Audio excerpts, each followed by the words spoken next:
አምላካችን ሉል እግዚአብሔር ስሙ ለዘላለም ከባህሪ አባቱ ከአብ ከባህሪ ሕይወቱ ከመንፈስ ቅዱስ እንዲሁም እልፍ አእላፋት መላእክት በላይ ባሪያም በምድር በደቂቀ አዳም ዘላለም ብፅዕት ንጽሕት ብትባል ከምስጋናዋ ዳርቻ መድረስ ከማይቻላቸው ከእናቱ ከነቢያት ከሐዋርያት ከጻድቃን ከሰማዕታት ከቅዱሳኑ ሊቃውንት ጋር ሁሉ ስሙ ለዘላለም እየተመሰገነ ይሁን።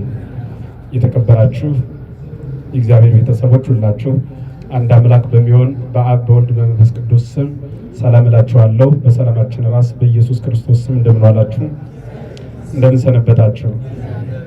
መመስገን የባህሪው የሆነ ጌታ እናመሰግነው ዘንድ ከሩቅም ከቅርብም ያሰባሰበን ስሙ ለዘላለም የተመሰገነ ይሁን። ዛሬ ባለፈ በነበረን ትምህርት አልፋና ኦሜጋ የሚል ወይም መጀመሪያውና መጨረሻው እኔ ነኝ የሚል የጌታንና የኛን አልፋና ኦሜጋነት አይተናል። እንግዲህ የትምህርታችን ርዕስ ቋሚ የሚቀጥል ዘላቂ ስለሆነ ያን አልፋና ኦሜጋ የሚል ቃል ርዕስ አድርገን ተጠቀምነው እንጂ ጉዟችን ስርዓተ ሃይማኖትን የምናይበት ቅዱስ ቃል ነው። ማንም ሰው ከምንም በላይ በመጀመሪያ ሃይማኖት ነው ሊኖረው የሚገባ። እኛ እያንዳንዳችን ስማችን አበበ ከበደ ልንባል እንችላለን። ዋና መጠሪያ ስማችን ግን ክርስቲያን የሚል ነው። ክርስቲያን የሚለውን ስም ሰው የሆነ ሁሉ ሊያገኘው ይችላል። ሰው የሆነ ሁሉ ግን ክርስቲያን አይባልም። ክርስቲያን ሊባል የሚችል በተዋህዶ ብቻ ነው። ክርስትና የተዋህዶ ውጤት ነው። ወልደ እግዚአብሔር ስግው ቃል ኢየሱስ የሚል ቃል ስጋም ብቻውን ኢየሱስ አይባልም፣ መለኮትም ብቻውን ኢየሱስ አይባልም። ስጋ ከመለኮት ጋር ወይም መለኮት ከስጋ ጋር ሲዋሃድ የወጣ ስም አንድ ስም እርሱ ኢየሱስ ይባላል። ስጋን ግን ብቻውን ኢየሱስ አይባልም። ሩቅ ነው፣ ግዑዝ ነው፣ መዋቲ ነው፣ ርሁብ ነው፣ ጽሙ ነው። ይህን ስጋ ብቻውን ኢየሱስ ብሎ መጥራት አይቻልም። ስጋ ነው የሚባለው። መለኮትንም ለብቻው መለኮት ነው፣ ምሉ ነው፣ ስፉህ ነው፣ ረቂቅ ነው። ዘእንበለ ግዘፍ ያለ መታየት ያለ መግዘፍ የሚኖር የተሰወረ ነው። የተሰወረው መሰወር ስለሚወድ ወይም መሰወር መገለጽ ስለማይችል አይደለም፣ ማየት የሚችል ስለሌለ። ይህ ቃል ከኛ ስጋ ጋር በድንግል ማኅፀን ሲዋሃድ ኢየሱስ የሚለው ስም ወጣ። ይህ ማለት የኛም ሕይወት ክርስቲያን የሚለውን ስም እናገኘው ከክርስቶስ ጋር ስንዋሃድ ነው። ከተዋህዶ ውጭ ክርስቲያን የሚባል ስም የለም። ከክርስቶስ ጋር የምንዋሃደው በሃይማኖት ነው። ሃይማኖት ምንድነው? ሃይማኖት ምንድነው? ሃይማኖት ማለት ሰውና እግዚአብሔር የሚገናኝበት መንገድ ማለት ነው። ወይም ሃይማኖት የሚለው ቃል ባጭር ሲፈታ ዘእንበለ ተአምኖሰ ይክል ያስምርዎ ለእግዚአብሔር ይትካል የሚላል። ያስምርዎ ለእግዚአብሔር ያለ እምነት እግዚአብሔርን ፈጽሞ ማስደሰት አይቻልም ብሎ ቅዱስ ጳውሎስ ለዕብራውያን ሰዎች በጻፈው መልእክቱ ምዕራፍ 11 ቁጥር 6 ላይ ይነግረናል። ሐዋርያው ቅዱስ ጳውሎስ መልእክት ወደ ዕብራውያን ሰዎች ምዕራፍ 11 ተራ ቁጥር 6 ላይ ያለ እምነት እግዚአብሔርን ደስ ማሰኘት ወይም ማገልገል አይቻልም። አልቦ ዘይተሉ ቅድሜሁ ለእግዚአብሔር በእግዚአብሔር ፊት የሚሄድ የለም። ዘእንበለ ተአምኖሰ ያለ እምነትስ በእግዚአብሔር ፊት መሄድ የሚቻለው የለም ተብሎ ቅዱስ መጽሐፍ ተጽፎ እናገኘዋለን። ስለዚህ ከምንም በፊት ሃይማኖትን ማወቅና መያዝ ይጠይቃል። በጥቅሉ ሃይማኖት ማለት በር ማለት ነው። በበር ያልገባ ቀጣፊ፣ ወንበዴ፣ ሌባ ነው ብሎ ጌታ እንደነገረን በሩ እኔ ነኝ አለ። በር የተባለ ክርስቶስ ነው። በሌላ በኩል ደግሞ በር የተባለ ሃይማኖት ነው። በሃይማኖት በኩል ያልገባ እርሱ እኔን ሊያገለግለኝ አይችልም ተብሎ ተጽፏል። ስለዚህ ከምንም በፊት ሰው ሃይማኖትን ማወቅ አለበት። አሁን የዓለም ሕዝብ ጠቅላላ እንደምታውቁት ግራ ተጋብቶታል። አንዱ ፕሮቴስት ተቃዋሚነትን ገንዘብ አድርጎ የተነሳ አለ።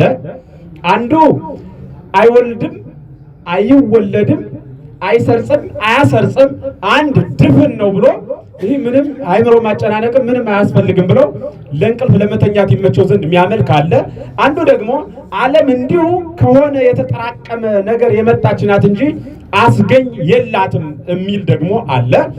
ሌላኛው ደግሞ አንዱ ፍጥረት ሌላኛውን ፍጥረት ያስገኘ ነው ያልኋችሁ ያለሁት። ከፍ ያለው ይሄ አናብስቱ ዝቅ ያሉትን ነጦጣ ዝንጀሮን ፈጠረ። በእኛ በኩል ደግሞ እኒህ መላእክት የምንላቸው ሰውን አስገኙት። በቃ እንዲህ ፍጥረት ለፍጥረት አንዱ አንዱን ያስገኘ ነው እንጂ ሁሉን የሚገዛ ሁሉን የሚጠብቅ አንድ ፈጣሪ አለ ብለን አናምንም የሚል የተከፋፈለ የዓለም ታሪክ አለ። የዚህ ሁሉ የኃጢአት ወይም ደግሞ የዚህ ሁሉ የመከፋፈል ትልቁ ምንጭ ምንድን ነው ካላችሁ የሰው ልጅ ስለ ሃይማኖቱ በመጀመሪያ ከምንም በፊት ማወቅ አለበት። አሁን እኛ ቅዱስ ጳውሎስ የሚለው አለ ሁሌ ደስ የሚል የሚጠቅሰው ጥቅስ ንሕነሰ ወለጥነ ሥርዓቱ ወሕጎ ለእግዚአብሔር ወእንተዚህ ንረክባ ለዛቲ ወለእንታክቲ ይላል። እኛ ግን ሕጉና ሥርዓቱ ለዋወጥ ነው። ስለዚህ ይችንም ምድሯን ያችንም ሰማያን አናገኛትም ብሎ ይናገራል። እኛ ተምታታብንምና መጀመር ሌላ ነገር ስንማር ኖረን ስለ ሃይማኖት ስንጀምር ማቆም እንጀምራለን። ግን የሚገርማችሁ ሰው ከምንም በፊት እናቱን በማይለይበት ዘመን 9 ወር ከ5 ቀን የተሸከመች ማይፀን ያችን እናት በማይለይበት ዘመን ያውቃት ገና በ40 ቀኑ በ80 ቀኑ መጥቶ ቤተክርስቲያን ነው። ያ ሃይማኖት ይባላል። ካህኑም ሲያጠምቅ እንዲህ እያለ ይናገራል። አጠምቀከ በአብ አጠምቀከ በወልድ አጠምቀከ በመንፈስ ቅዱስ ይኩን ስምኪ ይኩን ስምከ ገብረ ማርያም ይኩን ስምኪ ወለተ ማርያም ወለተ ሥላሴ ብሎ ያጠምቃል። ያኔ ሰውን ሳያውቅ ለመጀመሪያ ጊዜ የሚያውቀው እግዚአብሔር ነው። በጥንት ጊዜ ሥርዓተ ጥምቀት በሐዋርያት ዘመን ሕፃናት ብቻ አልነበሩ የሚጠመቁት። ለምን? ያኔ ሃይማኖቱ ላልገባቸው ሰዎች ይነገር ስለነበረ ለሚያምን ሁሉ በፈሳሽ ውሃ እየተዘፈቀ ይጠመቅ ነበረ እና እኔ በአብ በወልድ በመንፈስ ቅዱስም አጠምቃለሁ አነ ካህን ወልደ ገብርኤል እኔ ካህን ወልደ ገብርኤል እባላለሁ እያሉ ሲያጠምቁት እርሱ ደግሞ አአምን እያለ አምናለሁ እያለ ይጠመቅ ነበረ። እኛ ግን አምናለሁ ለሚል ለአቅመ እምነት ስላልደረስነ የካህኑን አፍ አድርገን ከሰባቱ አባት አንዱ የምን አባት ነው የሚባለው? የክርስትና አባት። እርሱ አባት ምንድን ነው የሚለው? አዎ ያምናል እያለ ጸሎት ሃይማኖት ነአምን በአሐዱ አምላክ እግዚአብሔር አብ ኀዜ ኩሉ ገባሬ ሰማያት ወምድር ዘያስተሪ ወዘያስተሪ እያለ ይጸልይለታል ማለት ነው። የማይታየው ዓለም ሳይፈጠር የነበረ ፍጥረታትን በቸርነቱ የፈጠረው ስነ ፍጥረት ደግሞ ወደ ሌላኛ ሀገር የሚወስደው ወስዶም የማያጠፋው ዘይትሐሌት ልብ ውስተ ልበ ሰብእ በሰው ልቦና ወደ ያልታሰበች ርስት አማናዊት ሀገር ወስዶ በዛ የሚመግብ ርሱ ነው እያለ ይናገርለታል ማለት ነው። ከዛ በኋላ ለምንድን ነው የምንለው እኛ ደግሞ ያን ሰውዬ እርግጠኛ ነህ በል ከዚህ በኋላ እንደ መጀመሪያ ልጅ ታየዋለህ ሥርዓተ ሃይማኖት አስተምረህ አሁን አንተ ዛሬ የተናገርክለት ነገ ለሱ በሚገባው ልክ ቀደህ ትሰፋለት አለ ወይ ብላ ቤተክርስቲያን አስመራ ቃል አስገብታ ትሰደዋለች። በእርግጥ የአሁኑ ጊዜው ክርስትና አባት የክርስትናው ድግስ እስኪያልቅ ነው። እዛ በኋላ ምናልባት የሰርጉ ይገናኙ ይሆናል የሚል ግምት አለኝ። የሰርጉ ማለት ነው እና ያ ግን መሰረቱ እንዲያ ነበረ። እሱን በደንብ እንድትይዙልኝ። ስለዚህ ከዛ ቀጥለን ማወቅ ያለብን ሃይማኖት ምንድነው? ሃይማኖት ማለት ሰውና እግዚአብሔር የሚገናኝበት መንገድ ነው ብያቸዋለሁ። ያለ መንገድ ማንም ወደ ምንም አይሄድም። አሁን እኔ ከቤት የተነስቼ እዚህ የመጣሁት በመንገድ ነው። መንገዱን ሳላውቅ መንገድም ሳይኖር ዝም ብዬ እመጣለሁ ብዬ ባስብ እርግጠኛ ነኝ መቼም መንገድ አይጠፋም። ዳሩ ግን አማናዊ መንገድ ላይሆን ይችላል። ከምፈልገው ቦታ እኔ መንገድ መምጣት የፈለኩት እዚህ በገናው ጋር ነው። ቅዱስ ያሬድ በገና ትምህርት ቤት ነው መምጣት የፈለኩት። ወይ ጭፈራ ቤት ሊወስደኝ ይችላል፣ ወይ የሆነ ቤት የሚወስደኝ መንገድ አለ። ትክክለኛው መንገድ ስለያዙት ነው እኮ እዚህ ድረስ የመጣው እንጂ በጣም ብዙ ቤት ነበር የተከፈተ ቤት። እዛ መግባት ይቻላል። እዛው ጎረቤቶች ሁሉ ቤታቸው ክፍት ነበር። በነገራችን ለእነሱ ጋር ቀር ነበር። እዚህ የመጣሁት አማናዊው መንገድ ስለሆነ ብዙ የጎረቤታችን ቤቶች አሉ፣ የተከፈቱ ቤቶች። በፕሮቴስታንቱ ዓለም የተከፈተ ጎረቤት ቤት አለ፣ በእስልምናው የተከፈተ የጎረቤት ቤት አለ። እዛ ሁሉ ሳንቀር የትኛው ነው መንገዱ ብሎ ትክክለኛው መንገድ በጣም የሚገርማችሁ በየቦታው የምታገኙት ፎርጅድ ነገር ነው። አማናዊ ነገር በየቦታው አይገኝም። እና ይህች ሃይማኖት ደግሞ በጣም ተዟዙራ የምትገኝ ናት። ለማመንም በጣም በሚደንቃችሁ ሁኔታ እንደው ስለ እግዚአብሔር እኔ አንድ ጉባኤ ላይ የሊቃውንት ጉባኤ ላይ አንድ የተናገሩት ሐሳብ አለ። እንደው መምህራን እንደው ስለ እግዚአብሔር እንዲህ ነው፣ አንድም ነው ሶስትም ነው፣ ከአብ ተወለደ ቅድመ ዓለም፣ ከዛ ደግሞ ከእመቤታችን ቅድስት ድንግል ማርያም ተወለደ፣ እግዚአብሔር እንዲህ ነው ይመግባል ይጠብ። እንደው ሁላ ተውትና ስለመታወቁ መዘርዘሩን አቁመን ስላለመታወቁ ብንማማር ምን ይደንቅ ብዬ ሐሳብ የሰጠሁበት ጊዜ ነበር። እግዚአብሔር በሚያውቅ እንዴት ካላችሁ ስለ ርቀቱ ስላለመታወቁ ከመመርመር ባፋ ስለመሆኑ እኔ እኮ እግዚአብሔር ነገር እግዚአብሔር ግን ምን ላይ ነው የሚያርፍ? ያደንቃችሁ ምን ላይ ነው የሚያርፈው? እግዚአብሔር አይደክመውም፣ ግን እግዚአብሔር ምን ላይ ነው የሚቀመጠው? ነግሮናል እሱ። ምድር የእግሬ መረገጫ ሰማይ ደግሞ ምን ነው አለ? ዙፋኔ ነው አለ። እሺ ሰማይ ላይ ዙፋን አለው። ማን ያዙት? ኪሩቤል በርሲ። ኪሩቤል ምን ላይ ነው ያለው? ሰማይ ምን ላይ ነው ያለው? አቤት እንዴ! በጣም እኮ ይገርማል እኮ። አሁን ተመልከቱ፣ ኪሩቤል ዙፋን ይዟል። ከኪሩቤል ዙፋን ጌታ ተቀምጧል። እሺ ጥሩ። ኪሩቤል ዙፋን ይዘውታል። ኪሩቤል ማን ያዛቸው? ሰማይን ማን ያዘው? አቤት ከምድር በታች ምን ያለው? ቆዩ። ምድር ላይ እመቤታችን ምድር ላይ ነበረች አይደል? ጌታን ጸነሰችው። ጌታ ምን ላይ ነበረ ሲጸነስ? ማህፀኗ ውስጥ አይደል? ማህፀኗ ውስጥ አለ። ጥሩ። እዛ እመቤታችን ምን ላይ ያለች? ምድር ላይ ያለች። ምድር ደግሞ ምን ላይ ነው ያለው? ውሃ ላይ። ውሃ ምን ላይ ነው ያለው? እሳት። ምድር ምን ላይ ነው ያለው? ውሃ እሳት ላይ። እሳት ደግሞ ምን ላይ ያለ? ነፋስ ምን ላይ ነው ያለው? በርባሮስ የሚባል ምን ጨለማ። ያ ጨለማው ምን ላይ ነው ያለው? ምን ላይ ነው ያለ? ያ በሉ እንጂ እግዚአብሔር በሉ፣ ሌላ የለማ። ማን ላይ ነው ያለው? እንደ እግዚአብሔር እኮ ቅድመ ድንግል ማህፀን አለ ብለናል። ሁለት እግዚአብሔር ነው እንዴ? አንዱ ተታች የደገፈ ሌላ ደግሞ ከላይ ከድንግል የተሰነ አለ። ስንት ነው እግዚአብሔር? አንድ የሆነው እግዚአብሔር በማህፀን አለ። ደግሞ ዓለምን ደግሞ ይዟል። ደግሞ ፍጥረታትን ሁሉ ደግሞ ወስኖ ይዟል። የማይገባውን ፍጥረት ወስኖ ገብቶ ደግሞ ይዟል። በእውነት ይህን አሁን ማድነቅ ነው። አሁን የመመርመር አይደለም ማድነቅ ነው። አሁን ዓለም በጣም ግራ የተጋባው የሚገርማቸው የሚደነቀውን መልስ ለመስጠት ይሞክራል። የሚመረመረውን አይ ይሄን ብሎ ይተኛል። ደግሞ የሚደነቀው መልስ ለመስጠት ይሞክራል። ይሄ የሚደነቅ ነው። እሱ የሚባል ጸአተ መንፈስ ቅዱስ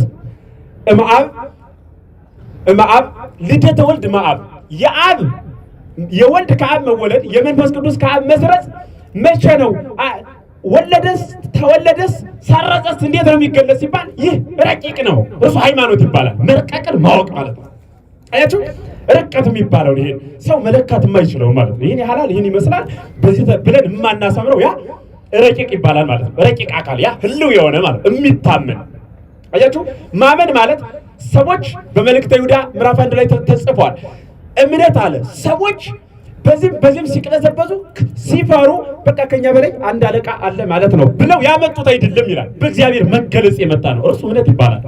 እምነት ለመጀመሪያ ጊዜ የተገለጸው በቅዱሳን መላእክትና በእግዚአብሔር ዘንድ ነው።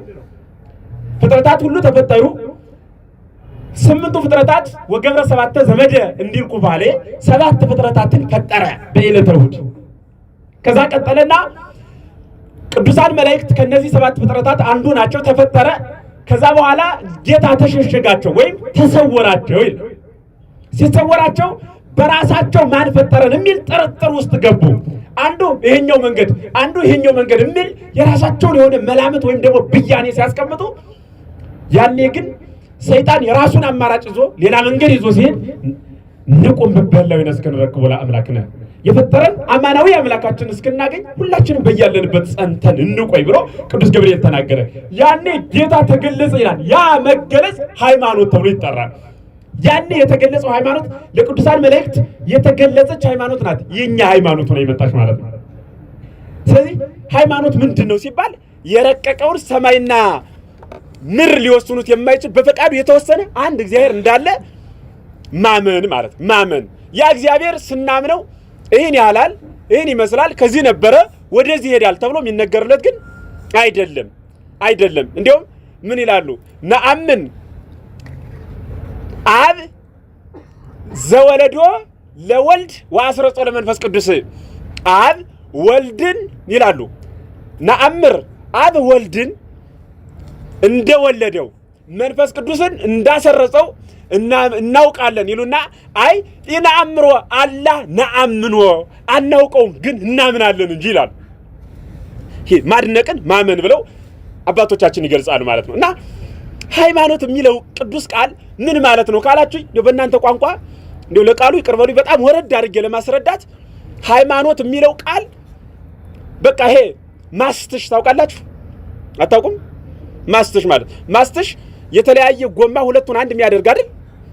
ልክ እንደዛ የተለያየን አካል አንድ የሚያደርግ የተለያየን አንድ ያልሆነን አንድ የሚያደርግ ሃይማኖት ማለት በኃጢአት የራቀውን የሰው ልጅ እግዚአብሔር ጋር አንድ ሊያደርግ የሚችል እርሱ ሃይማኖት ይባላል። የእግዚአብሔር መገለጽ ሃይማኖት ተብሎ ይተረጎማል።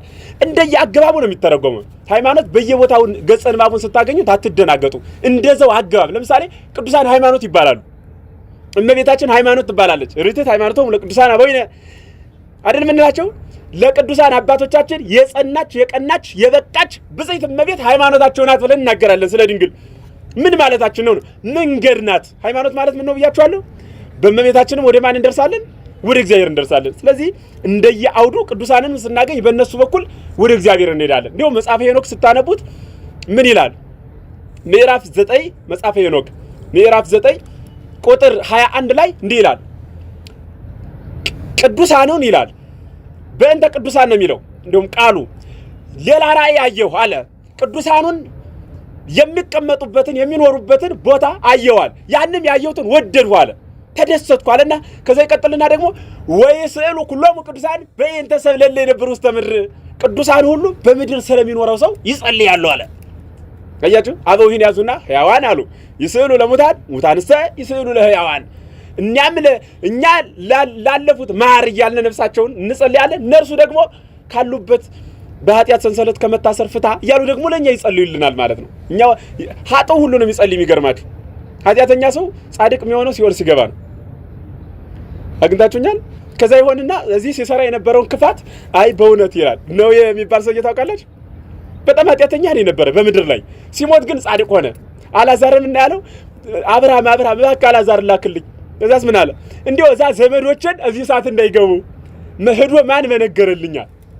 ማን መነገረልኝ? እና ሰው ሲሞት እዛ ሀገር ሲሄድ ጻድቅ ነው የሚሆነው። እና ይህ የሃይማኖት መንገድ ወይም ደግሞ የምንጓዝበት የሃይማኖት እግዚአብሔርን የምናገኝበት መንገዳችን ቅዱሳኑ ለኛ የሚጸልዩበት ያ መንገድ ለቅዱሳንም ሲሰጥ ሃይማኖት ተብሎ ይጠራል ማለት ነው። እና ያለ ሃይማኖት እግዚአብሔር አሁን አንዳንድ ሰዎች እኔ መጽሐፍ ቅዱስን አውቃለሁ፣ መጽሐፍ ቅዱስ ሚለኝ አምናለሁ፣ በመጽሐፍ ቅዱስ እታዘዛለሁ፣ ግን ሃይማኖት ምንድነው ይላሉ። የሆነ ፓርቲ የሆነ ድርጅት የሆነ ሰዎች ተሰባስበው ያወጡት ምናምን ነው የሚያስመስሉት። የኛ ሃይማኖት ማለት ምናልባት ለንግድ ሲስተም የሚጠቀሙት ከክርስቶስ ይልቅ ራሳቸውን ለማስተዋወቅ የሚሄዱበት እንዲህ አይነት የከፋ ተግባር ካለ እርሱ የኛ ሃይማኖት አይደለም። የኛ ሃይማኖት አይደለም። አማናዊ ሃይማኖት ግን ምንድነው ካላችሁ ኢየሱስ ክርስቶስ ወልደ አብ ወልደ ማርያም ነአምን ክልኤተ ልደታተ፣ ሁለት ልደትን እናምናለን። ይትህሰሱ ሎቱ እመ በውስተ ሰማይ ወይትህሰሱ ሎቱ አበ በዲበ ምድር። ለምድራዊ ልደቱ ከድንግል ሲወለድ አባት አታበጁለት፣ ለሰማያዊ ልደቱ ከአብ ሲወለድ እናት አታበጁለት። አብ ወለዶ ዘእንበለ እም ወድንግልሰ ወለደቶ ዘእንበለ አብ። አብ ያለ እናት ወለደው፣ ድንግል ደግሞ ያለ አባት ወለደችው። ያለ አባት ወለደችው። ይህ የሚረቅ የሚደንቅ ነው። ይህንን አበው ምን ይላሉ ሲራቀቁበት? አምጣንየ አምጣንኪ አዝማንየ አዝማንኪ ይላታል። ማን ነው እንዲያብላት? ይቤላ አብ ለድንግል፣ አብ ነው ድንግልን የሚላት። መጠንሽ መጠኔ ነው አላት፣ ዘመንሽ ደግሞ ዘመኔ ነው። እዛ በኋላ አበው ሲተረጉሙ ዘመንሽ ዘመኔ ነው የሚላት ድንግል የዛሬ 2000 ዓመት 64 ዓመት የቆየች፣ አብ ደግሞ በዚህን ጊዜ ኖረ በዚህን ጊዜ ጠፋ አይባልም። እንዴ ነው ዘመንሽ ዘመኔ ነው የሚላት? ምን ለማለት ፈልጎ ነው ይሉና አበው አይ ዘመንሽ ዘመኔ ነው የሚላት ከአብ የተወለደ ቀን ከድንግል ከአብ የተወለደበት ቀን ሰው ያውቀው ማለት ግን የተወለደ ቀን ከአብ መቼ ይሁን እንዴት ይሁን እኛ እናውቅም። ግን የተወለደ ቀን ከድንግል እንደሚወለድ ያኔን የተገለጸው አያችሁ። እግዚአብሔር እየቆየ ኦኬ አሁን ይትዛለኝ እንደኛ ማስታወሻ እንደምንጽፈው እንደዛ የሆነ የመጣ ፍጥረት የለም። እንዲሁም እመቤታችን ቅድስት ድንግል ማርያም ዓለም ሳይፈጠር በአምላክ ልቦና ይህን የሚለውን ሰዎች ምን ይላሉ? እንዴ ለምን እንዲህ ይባላል ይላሉ። አሁን ለዚህ መልሱ ምን መሰላችሁ? ያልታሰበ ፍጥረት የለም ነው። አሁን እንደሚሆነው ግን ነው የታሰበው። ሌባውም እንደሚሰርቅ ታስቦ ነበር። አዲስ የሆነ ግብት የተከሰተ ድንገታዊ ስራ የለም በእግዚአብሔር ዘንድ። ሁሉ የተገለጸ ነው። የሚገርማችሁ እኔ በጣም የሚገርሙኝ እንትን የሚሰሩ መቼም ከፕሮቴስታንትም ከእንትንም ይኖራሉ ከፈለጉት እምነት ይሄ ፕላን የሚያወጡ ሰዎች ገና መሰረቱ ሳይጣል ቤቱ አልቆ ይሄን ነው የሚመስል ብለው ያመጣሉ። ያመጡ አይታችሁ አታውቁ? ምንድን ነው የሚባለው? ስሪዲ አይደል? አልቆ አመጣው ቤቱ ሲያልቅ ይሄን ይመስላል። አዲያ ሰዎች ያልተጀመረውን ቤት ሲያልቅ ይሄን ይመስላል ብለው ካመጡ እግዚአብሔር ያልተጀመረውን ዓለም ጨርሶ እንዲህ ነው ሲጠናቀቅ ብሎ ቢያውቅ ይደንቃል። እንዴት እኔ ባያውቅ ነበር ቢደንቀኝ አይደል? እንዴት ይሄንን ፍጥረት ያመጣ መቼ እንደሚያልፍ አያውቀውም? እንዴት ካርድ ስንሞላኛ መቼ እንደሚያልቅ አናውቀውም? ለሰባት ቀን የወርሃዊ የሚባል አይደል ሳምንት ስንሞላ እኮ መቼ እንደሚያልቅ እናውቀዋለን። እግዚአብሔር ዓለምን ሲያመጣ መቼ እንደሚያሳልፍ ያውቅ። ይኸውም የኛ እውቀት ተከፍሏል። ምናልባት ካርዱ ሳይጨርስ የሚሞት ይኖራል። ካርድ እየጨረሰ ነው እንዲህ ሰው ሞት። እውነቴን ነው። እግዚአብሔር ግን ሳይጨርሰው አያልፍም። እውቀቱ የተከፈለ በዚህ ልክ የተባለለት አይደለምና ስለዚህ እኔ እምላችኋለሁ እግዚአብሔር አብ ወልድ ከርሱ ወይም ደግሞ እግዚአብሔር ያልኖረበት ጊዜ ሳይኖር በኖረበት ቅጽበትና ሰዓት ያኔ ከድንግል እንደሚወለድ ያውቃልና አምጣኒኪ ዘመንሽ ዘመኔ ነው አለ። ማለት አዝማኒኪ ዘመንሽ ዘመኔ ነው። ከዛ ደግሞ ምን አለቀጠልና አምጣኒኪ ያለ ደግሞ መጠንሽ ምን ነው አላት። መጠንሽ መጠኔ ነው ወይም ደግሞ መጠንሽ ነው አላት። ምን ማለት ነው ይሉና ነው ሰማይ ምድር ተካክለው በጋራ ከላይ ከጽራሪያም እስከ በርባሮስ ድረስ ያለው ፍጥረት የሚንቀሳቀሰው አራዊቱ በጋራ ተካክሎ ለአንድ ደቂቃ እስኪ ለሰከንድ ጌታን እንሸከመው ቢለው ቢያስቡ መወሰን የማይችለው ዓለም የማይወስነውን እኔ ወሰንሁት እንደኔ አንቺም ወስነሽዋልና ስለዚህ አንቺና እኔ መጠናችን አንድ ነው፣ መጠንሽ መጠኔ ነው አላት ማለት ነው። ይቤላ ብለ ድንግል እንዲህ ብሎ ማመን ነው። አሁን እግዚአብሔር ጥያቄ ልጠይቃችሁ። እዚህ በፊት ጠይቂያችሁ ይሆን አይሆን አላውቅም። አሁን እግዚአብሔር የማይችለውን ድንጋይ መፍጠር ይችላል አይችልም?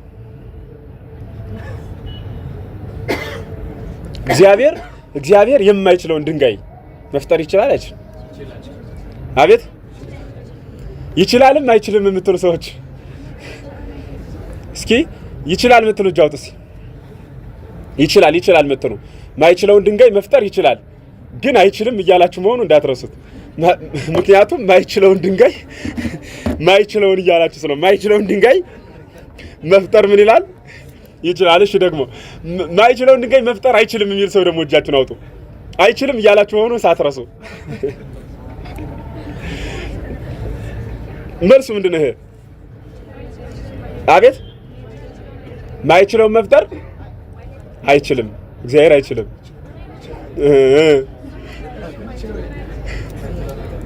እግዚአብሔር የማይችለውን ድንጋይ መፍጠር አይችልም ካላችሁ አይችልም እያላችሁ ነው። እግዚአብሔር ማይችለውን ድንጋይ መፍጠር ይችላል ካላችሁ ደግሞ ማይችለውን እያላችሁ ነው። የዚህ መልሱ አላውቅም ነው። ደፋራት ነው ግድ የለም። መልሱ ምን ይባላል? አላውቅም። ምክንያቱም ነው አሁን አላውቅም የሚባልበት ምክንያት የት ላይ ይኖራል ነው። እርሱ ማይችለው የለም። ቢፈጠር የት ላይ ያኖረዋል? ምክንያቱም ምንም ፍጥረት የሚኖረው እርሱ ላይ ነው አይደል? የት ላይ ነው የሚኖር? ታዲያ ምን ይባላል ከተባለ አላውቅም። እንዳላውቅም ያለ ጌጥ የለም። ሰው ደፋር ነው። አሁን አብ ወልድን መቼ ወለደው ብላ አሁን ይል ሰው ይኖራል? በዚህና መተብረት ሊል እንደሆነ እንጃ። ሰው የሚገርማችሁ ስለ አካሉ ስለ ህዋሳቱ ይሰማል፣ እንዴት እንደሚሰማ አያውቅም። ያያል፣ እንዴት ስለኛ እንኳን ያቅተናል፣ እንኳንስ መመርመር ስለማይቻለውና የሚደነቀውን ድንቅ እያሉ ያንን መረዳት መወሰን የሚቻልበት አይደለም። የማይወሰነውን መረዳትም አይቻልም። የማይረዳውን ማመን ነው። ማመን እና እምነት ደግሞ የማይሸራረፍ ነው። ለምሳሌ አንድ ነገር ልንገራችሁ። ስላሴ በሉ እስኪ ሁላችሁ በሉ በደንብ ሶስተኛ በሉ እስኪ አንድም ሶስትም ናቸው። ተስማማን። አሁን ስላሴ አንድም ሶስትም ናቸው አይደል ያላችሁ? ተስማማላችሁ? እሺ አንድ ነው ስንል አሁን በመለኮት ስንት ነው? አቤት ጥሩ እድሜ ይስጣችሁ። እምነት ነው። አሁን ማስተምራችሁ ሃይማኖት ነው። በመለኮት ስንት ነው? አንድ። ወልድ ከድንግል ሲወለድ መለኮት ተወልዷል አልተወለደም? አይዟችሁ። አቤት ተወልዷል። መለኮት ስንት ነው? ስለዚህ አብና መንፈስ ቅዱስም ተወልደዋል ማለት ነው። አቤት አብና መንፈስ ቅዱስ ተወልደዋል አይደል? አልተወለዱም? አቤት መለኮት ስንት ነው? በሉ መለኮት ስንት ነው? የአብ የወልድ የመንፈስ ቅዱስ መለኮት ስንት ነው? አንዱ መለኮት። እሺ ጥሩ። አንዱ መለኮት ከድንግል ተወልዷል አይደል? መለኮት ካልተወለደ ሩቅ ቢሲ ነው የወለደች አይደል? እንደኛ አይነት ሰው ይሆናል ማለት ነው። ስለዚህ መለኮት ተወልዷል አይደል? መለኮት እንግዲህ አስድሜ ይስጣችሁ። መለኮት ከተወለደ አብ እንግዲህ አንድ መለኮት ነው ብለናል አይደል? መለኮት ይከፈላል 3 ይሆናል። እሺ አንዱ መለኮት ሲወለድ አብና መንፈስ ቅዱስ ተወልደዋል አብረው አልተወለዱ? አንድም 3 ናቸው ስለሚል ተወልደዋል። እድሜ ይስጥልን። አቤት ወልድ ብቻ ነው በተለየ አካሉ የተወለደው አይደል? እና መለኮት እንዴት እናርገው? አቤት መለኮት በዚህ ጊዜ አካል ተብሎ ነው የሚተረጎም። በደንብ ያዙልኝ። መለኮት ምን ተብሎ ይተረጎማል? እስመ ሰለስቱ ሁልቆ መለኮቱ ሚል ንባብ ስታገኙ ሁልቆ አካላቲሁ ተብሎ ነው የሚተረጎመው። አያችሁ? ሁልቆ ምን ተብሎ ነው የሚተረጎመው? አካላቲሁ። ወይም ደግሞ ያ አንድ መለኮት 3 ኩነታት አሉት። ስንቱ መለኮት አልኳችሁ? አንዱ መለኮት ስንት ኩነታት አሉት? እነሱ ኩነታት ምን ይባላሉ? ልብነት በሉ እስኪ፣ ቃልነት፣ እስትንፋስነት። ስለዚህ ምንነት ተወለደ? ቃልነት ተወለደ። ቃልነት በተለየ አካሉ ወይም ደግሞ በተለየ ከዊን ማለት ነው። በተለየ ከዊን። ይህን ማመን ምን ይባላል አልኳችሁ? ሃይማኖት ይባላል። እንደገና አልጨምራችሁ። ሥላሴ ስንት ናቸው? አንድም 3 ናቸው። አንድ ነው ስንል በመለኮት በባህሪ በህልውና በአገዛዝ በስልጣን ስንት ነው? በሉ ስንት ነው? አንድ። ጥሩ እሺ። ደግሞ በመልክ በአካል በባህሪ ስንት ናቸው? አቤት አሁን ጎበዝ ሆናችሁ ማለት ነው። በደንብ እየገባችሁ ነው ማለት ነው። አሁን ሥላሴ በስም በአካል በግብር ስንት ናቸው? ሥላሴ በስም በአካል በግብር ስንት ናቸው? 3 ናቸው። ሥላሴ በባህሪ በህልውና በአገዛዝ በስልጣን ስንት ናቸው? አንድ ናቸው ማለት ነው። አንድ ናቸው። በአገዛዝ በህልውና በስልጣን አንድ የሆኑት ሥላሴ፣ በአገዛዝ በህልውና በስልጣን በመለኮት በባህሪ አንድ የሆኑት ሥላሴ በአካል 3 ናቸው ስላለ ባህሪያቸውን ጌትነታቸውን ሶስትነታቸው ምን አይልም አይከፍልም። ገዥ ስለሆኑ ደግሞ ወይም ደግሞ አንድ ባህሪ ስላላቸው ደግሞ ሶስትነታቸው ምን አይልም አይጠቀለልም። ሶስትነቱ ሳይጠቀለል አንድነቱ ሳይከፈል ምን እንላለን ማለት ነው? አንድ አምላክ ሰለስቱ ስም አሐዱ እግዚአብሔር። በሉ እስኪ ሁላችሁ ምን ማለት ነው በአማርኛ? አንድ እግዚአብሔር ስንት ስም? 3 ስም። ሰለስቱ ስም አሐዱ እግዚአብሔር። 3 ስም ባለ ጊዜ ስም ያለ ስም አካል ያለ አካል ስም የለም። ይህን በደንብ ያዙልኝ። አካል የሌለው ስም የሌለው አካል የለም። የአብ አካሉ አብ ነው። የአብ ስሙ አብ ነው፣ አካሉም አብ ነው። የወልድ አካሉም አብ ነው፣ አካሉም ወልድ ነው፣ ስሙም ወልድ ነው። ከወልድ የሚቀድም አካል ከአካል የሚቀድም ወልድ የለም። ከመንፈስ ቅዱስ የሚቀድም አካል ከአካል ደግሞ የሚቀድም ምን የለም? ከአካል የሚቀድም ስም ከስም የሚቀድም አካል የለም። አብ የተባለ አብን ስለወለደው አይደለም፣ ወልድን ስለወለደ መንፈስ ቅዱስን ስላሰረጸ አይደለም። አዲያ ወላዲ ስለሆነ ነው የወለደ። ወይም ደግሞ አብ ስለሆነ ነው ልጅ የኖረው እንጂ ልጅ ስኖረው አይደለም አብ የሆነ። እናንተና እኔ አሁን እኔ አልወለድኩም፣ የሚገርማችሁ አልወለድኩም። እና አሁን አባት እባላለሁ እኔ በሃይማኖት አይደለም፣ በሃይማኖት አትባልም እባላለሁ እንጂ የሃይማኖት አባት አይደለም እንዴ? አሁን የስጋ አባት እባላለሁ እኔ አልባልም። ለምንድን ነው የማልባለው? ልጅ ስለሌለኝ። አባት ለመባል ምን ማድረግ ይጠይቃል? ልጅ መውለድ ይጠይቃል አይደል? አብ ግን ነው አባት የተባለው ወልድን ስለወለደ አይደለም። አዲያ ምንድነው? ለምንድን ነው? አቤት አብ ስለሆነ ነው። ቆዩ ቀለል አድርግላችሁ። ድንግልን ብጽዕት ንጽሕት የምንላት ጌታን የወለደችው ንጽሕት ስለሆነች ነው ወይስ ንጽሕት ስለሆነች ነው ጌታን የወለደችው? ጌታን ስለወለደችው ነው ወይስ ንጽሕት የሆነችው? ንጽሕት ስለሆነች ጌታን ወለደችው እንጂ ስለወለደችው አይደለም ንጽሕት የተባለችው አይደል? እንዴት? ስለዚህ አባት ስለሆነ አይደለም አብ የተባለ አብ ስለሆነ ነው እንጂ አባት የሆነ። ተግባብተናል አይደል? ልገልብጥላችሁ እንደገና ደግሞ ግራ እንዳይገባችሁ ግን ወልድን ስለወለደው ነው አባት የተባለ ደግሞ። ለምን ካላችሁ ወልድን ያልወለደበት ጊዜ ስለሌለ ማለት ነው። አግኝታችሁኛል ሐሳቤን?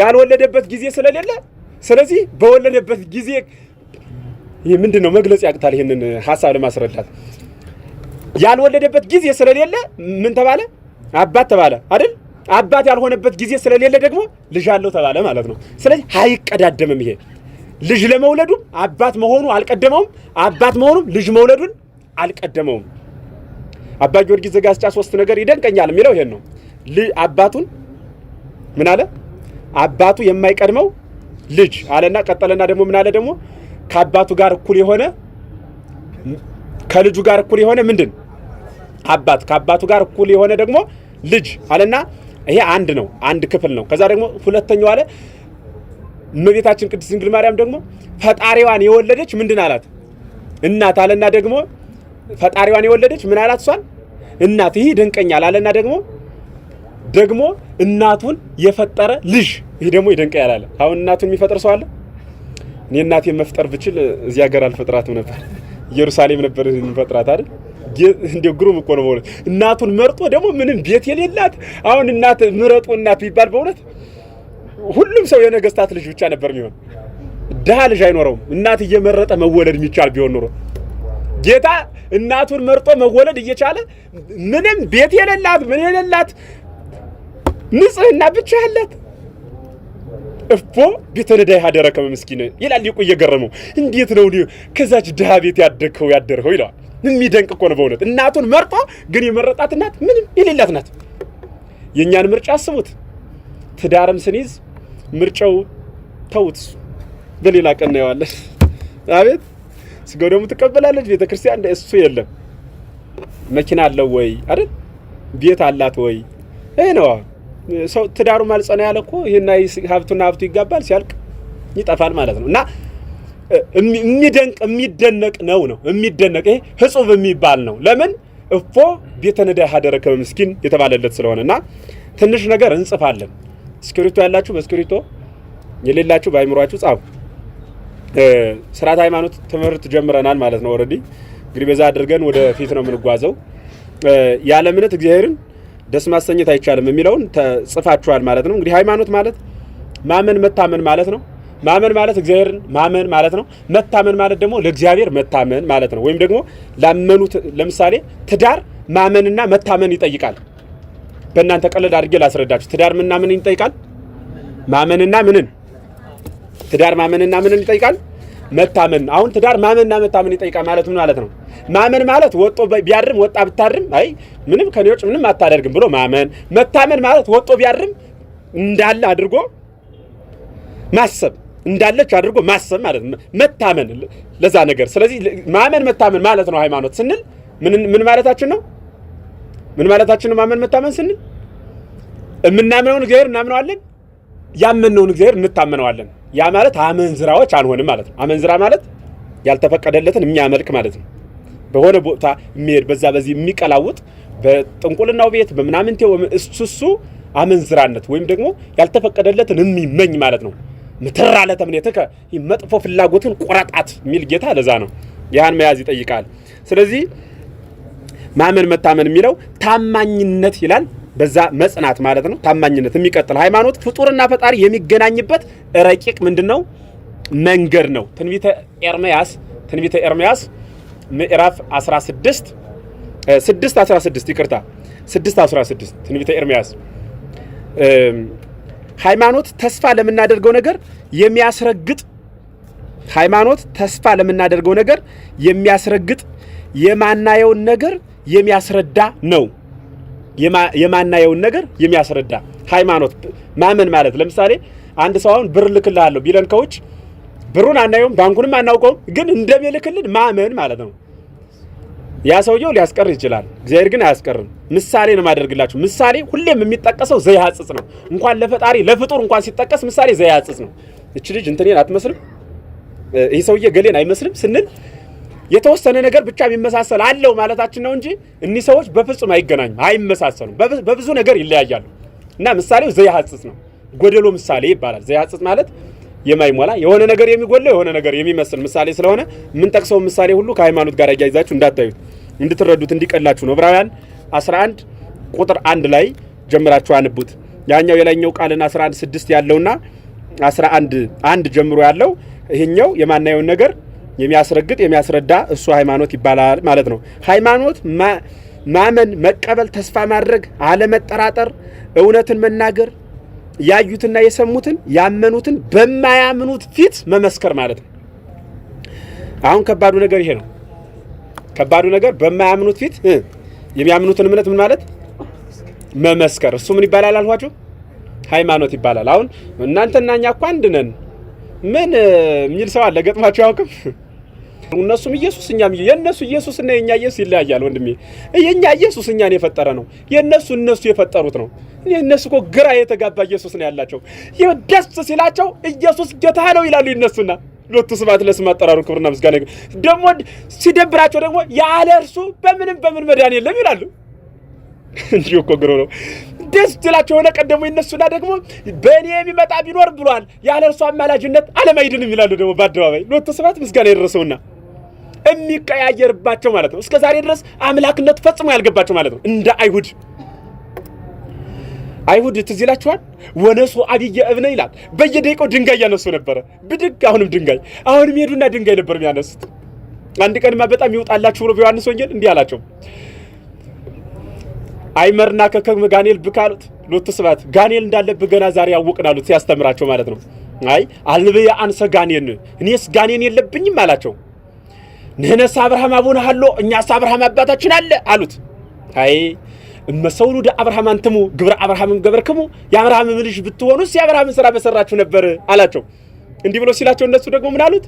አይ አብርሃም አባታችሁ ቢሆን የእርሱን ሥራ ትሰሩ ነበር ሲላቸው፣ አይ እግዚአብሔር አባታችን ነው አሉት። ደግሞ እግዚአብሔር ነፍስ ግደሉ ይላልን እያለ በጥቅስ አስጨነቃቸው። እንዲህ እያለ ሲያስጨንቃቸው አንተ ከአብርሃም ትበልጣለህን አሉት። ወነቢያትን ይሞቱ እኔ ለዘላለም እኖራለሁ ብሎ ሲያስተምራቸው ዘላለማዊ አምላክ መሆኑን ሲነግራቸው ምን አሉ? አይ አብርሃም ወነቢያትን ይሞቱ ወአብርሃምን ይሞተ ነቢያትን ሞቱ አብርሃምን ሞተ ወአንተስ ትቤ ዘአቀበ ቃል ይጥም ወለሞተ አንተስ ትላለህ ያ ቃሌን የጠበቀ ለዘላለም አይሞትም ምን ማለትህ ነው አሉት። ምን ማለትህ ነው አንተ ከአብርሃም ትበልጣለህን ብለው ጠየቁት።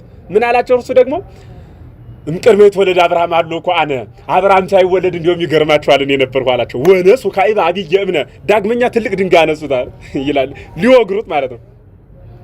ዛሬም ግራ የተጋባቸው አምላክነቱን ሲሰሙ የሚደናገጡ የዳዊት ልጅ ይባላል ደግሞ የዳዊት ስር ነው ደግሞ ይባላል። ስር ነው ሲል ምንነቱን ነው ፈጣሪው ነው ማለት ነው አይደል? ያለ ስር ግንድ አይገኝም፣ ያለ አባ ያለ እግዚአብሔር ፍጡር የለም ያለ ፈጣሪ። ከዛ ደግሞ የዳዊት ልጅ ነው አለ ደግሞ በመልከቱ ስር ነው አለ በመለኮቱ ልጅ ነው አለ በትስብእቱ በሰውነቱ ማለት ነው። ስለዚህ ይህ ምስጢር የተሰናሰለበት አብይ ቃል ነውና ምንም አይነት ሃይማኖት ጋር እኛ አንመሳሰልም። በነገራችን ላይ የሩሲያ ኦርቶዶክስ ተዋሕዶ ቤተክርስቲያን ከኛ ጋር እንመሳሰላለን አይደል? አቤት አታውቁም? አንመሳሰልም። ይገርማችሁ። አዎ ትላላችሁ። አንቡ በደምብ ሩሲያ ሁለት ባህሪ ብላ የምታምን ሀገር ናት። ምን ብላ አልኋችሁ? ሁለት ባህሪ ከሁለት አካል አንድ አካል ይቅርታ ከሁለት ባህሪ ሁለት ባህሪ ከሁለት አካል ምን አልኋችሁ? ከሁለት አካል ምን አንድ አካል በሉ እንጂ መለኮትና ስጋማ አንድ ሆኗል ብለው እያዩት አይደል? ኢየሱስ ከሁለት ሊከፍሉት ነው እንዴ? እያዩት እኮ ነው። ከሁለት አካል ምን አሉ? አንድ አካል። ከመለኮት አካልና ከስጋ አካል ስንት አካል አሉ? አንድ አካል። ከሁለት ባህሪ ከመለኮት ባህሪና ከስጋ ባህሪ ስንት ባህሪ? ሁለት ባህሪ። እኛ ግን አንድ ባህሪ ብለን ነው የምናምን። እንዲህ ብለው የሚያምኑ ናቸው። ከኛ ጋር በእምነት እንመሳሰል። እርግጥ ነው ቀናኢ ናቸው። እርግጥ ነው ያመልካሉ። የሚያመልኩትና የምናመልከው ግን ይለያያል። የዶክትሪን ይሄ አስተምሮ ጉዳይ ነው። ሌላ ምን ጨምራችሁ? ካቶሊክ ጋር እኛ እንመሳሰል። ካቶሊክ ሁለት ባህሪ ብላ የምታስተምራት በፍጹም የሚጠጋጋም የለንም። እንዲሁም ነበሩ ያቋቋም ተማሪዎች ሄደው አቋቋም እነሱ ማህሌታችን ተመሳሳይ አይደል? ማህሌት ሄደው አብረው ቁመው ያድሩ ነበረ ምግብ ለማግኘት ብለው። እንዲሁ አቶ ሆድ አስቸጋሪ እኮ ነው ሆኖት ሆድ ስንቱን ገደላ በለው እና እንዲህ እንመሳስ የሚባል የለም። ከተመሳሰልን በእኛ እምነት ወልድ ዋሂድ ወልደ አብ ወልደ ማርያም ብሎ ማመን ነው። ከዛ ውጭ እንመሳሰላለን የሚባል እምነት ፈጽሞ የለም። አሃት የሚባሉት አምስቱ ቤተክርስቲያን ናቸው። ሩቅ ስለሆነች እኮ አይደለም ሩሲያ ከአምስቱ አሃት የሚባሉት ህማማቾች ከሚባሉት ቤተክርስቲያን ያልተቆጠረችው ምን ስለሆነች ነው? ሩቅ ስለሆነች እኮ አይደለም፣ እምነቷ ስለምንለያይ ነው። እነዚህ ጋር ግን ሌሎች አምስቶች የምንላቸው ግን ግብፅን ጨምሮ የምንለያየው በቀኖና ነው። በቀኖና ነው የምንለያየው። ከነርሱ ጋር በሌላው ምንድነን ተመሳሳይ ነን ማለት ነው። ያን መያዝ ይጠይቃል። ጻፉ ላጽፋችሁ እውነትን መናገር በዛ መግለጽ ነው። ሮሜ ምዕራፍ 8 ቁጥር 8 ላይ ነው። በአደባባይ መግለጽ ማለት ነው። ወይም 10:9 ላይም ይገኛል። በነገራችን ላይ ያዙት ሁለቱን 10:9 ይገኛል፣ 8:8 ይገኛል። ሃይማኖት አንዲት ብቻ ናት። አንዳንድ ሰው ይህም አማኝ ነኝ ይላል። ሃይማኖት አንዲት ብቻ ናት፣ ተጨማሪ የላትም ማለት ነው። ኤፌሶን 4:5 ኤርምያስ 6:16 ትንቢተ ኤርምያስ 6:16 እውነተኛቱን መንገድ ፈልጉ የቀደመችዋን መንገድ እርሷን እንዳትለቁ የሚለው ቃል ማለት ነው። አንዲት ናት መንገዷ ነው። እና ይህም ያምናል። ይህም በየት እንወቀው የሚል ሰው ገጥሟቸው ያውቅ? እንዲያ የሚባል የለም። ሃይማኖት አንዲት ናት። ወደ እርቻ ሃይማኖት የመጣ ብቻ ይድናል። ከዛ ውጭ ግን በዚህኛው ይህ ድርጅት ነው የሚባለው ለገንዘብ የተጠራቀመ ነው ማለት ነው። ኤርምያስ 6:16 በሰውና በእግዚአብሔር መካከል ያለ ግንኙነት አንድ ነውና፣ ስለዚህ ሃይማኖት ስንት ተባለ? አንድ ተባለ። ለምን? በሰውና በእግዚአብሔር መካከል ያለ ግንኙነት ስንት ነው? አንድ ነው። የሆነ ቀን የሚመጣ አይደለም። ሃይማኖት ምንጩና ባለቤቱ እግዚአብሔር ነው። ስለዚህ የሰው ልጆች ከእውቀት ማነስ በፍርሃት ከድንጋጤ ያመጡት አይደለም። ይሁዳ 1:3 ቅድም የጠቀስኩላችሁ ይሁዳ 1:3 ሃይማኖት ከሁሉ በፊት የነበረ ሁሉን አሳልፎ የሚኖር ፍጥረቱን ሁሉ የፈጠረ ማንኛውንም ነገር ካለመኖር ወደ መኖር ያመጣ ለእርሱ ግን አስገኝ አሳላፊ የሌለበት በአንድነት በልዩ በሶስትነት ያለ ሁሉን ቻይ የማይለወጥ አምላክ መኖሩን ማመን ነው። ሃይማኖተ አበው መቅድም ላይ ታገኙታላችሁ። ይህን ቃል ሃይማኖተ አበው መቅድም ላይ ሃይማኖት ተስፋ ማድረግ ሰው ከሞተ በኋላ በእግዚአብሔር በሕይወት እንደሚኖር ባለመጠራጠር ማመን፣ ይህንንም ተስፋ መንግስተ ሰማያት ነው። አንደኛ ተሰሎንቄ ምዕራፍ 4 ቁጥር 7 ላይ ታገኙታላችሁ። ይህ ማለት ከሞት በኋላ ትንሣኤ እንዳለ ማመን። አሁን በጣም የተቸገርነ ልንገራችሁ። ይህ ጸሐፍት ፈሪሳውያንና ሰዱቃውያን የሚባሉ አሉ። ምንና ምን እና ሰዱቃውያን። አሁን እኛ መቼም እስራኤል አንዴ የተባረከች ራሷን የረገመች ምድር ስለሆነች ይሄን እንጠቅሳለን እንጂ አሁን እኛ ሀገር መሰየም እንችላለን።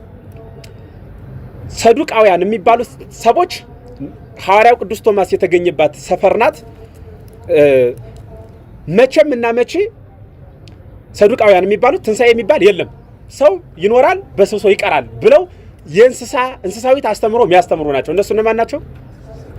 ጸሐፍት ፈሪሳውያን የሚባሉ ደግሞ ትንሣኤስ አለ፣ ዳሩ ግን በሰማይ ማግባት፣ መጋባት፣ መዋለድ አለ፣ እንደ መላእክት እግዚአብሔር ሆነን የምንኖር አይደለንም ብለው የሚያምኑ ናቸው። ስለዚህ ትንሣኤ ኑሮ እንደ መላእክት ንጹህ ሆነን እንደምንኖር የሚገልጽልን የቅዱስ ጳውሎስ መልእክት ወደ ተሰሎንቄ ሰዎች አንደኛ ተሰሎንቄ ምዕራፍ 4 ቁጥር 7 የክርስትና ሃይማኖት እግዚአብሔር ወልድ ሁለት ልደት እንዳሉት ማመን ነው። ይህ ቅድም የጠቀስኩላችሁ ነው። ቅድመ ዓለም ከአብ ያለ እናት መወለዱ ወለድኩከ እምከርስ እምቅድመ ኮከበ ጽባህ ምንም ፍጥረት ሳይታይ የከዋክብት መባረቅት ሳይታዩ ከራሴ አስቀድሜ ወለድኩ። መቼ የማይባል መቼ የት ላይ እናገኘዋለን? መዝሙረ ዳዊት ምዕራፍ 9 ማለት 109 ቁጥር 3 ላይ እናገኘዋለን። ድህረ ዓለም ከቅድስት ድንግል ማርያም ከስጋዋ ስጋ ከነፍሷ ነፍስ ተነስቶ በተዋህዶ መወለዱን እንናገራለን። የማቴዎስ ወንጌል ምዕራፍ 1 ቁጥር 25 ላይ። ስለዚህ ይህ ምን ይባላል አልኳችሁ? ምን ይባላል? ሃይማኖት። በዚህ አድርገን ነው የምንሄድ። እንግዲህ ዛፍ በላይ አይወጣም አይደል? በታች ነው አይደል? በሃይማኖት አድርገን ነው የምንሄደውና ሰዓት ጨርሰናል። በቃ ሰዓት ስለጨረስን ደህና ደሩ።